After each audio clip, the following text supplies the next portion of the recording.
This is a review of the PANGAEA RV carbon monoxide propane gas alarm. Actually, I've installed this in my boiler room where the gas water heater and the gas boiler are located. The CO detector, the white one on the left side of the video, is quite old. It's been in there maybe 5 years. And so I've obtained this newer CO detector and installed them side by side just to test it out.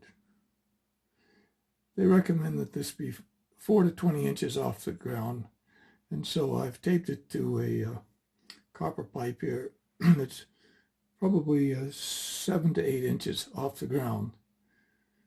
It was easy to hook up.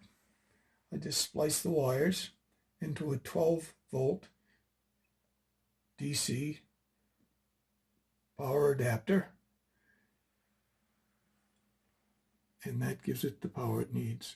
The only thing is the alarm is not as piercing and loud as the one on the left, but that's okay because this is very near my bedroom and it's plenty loud enough. The PANGAEA is plenty loud enough.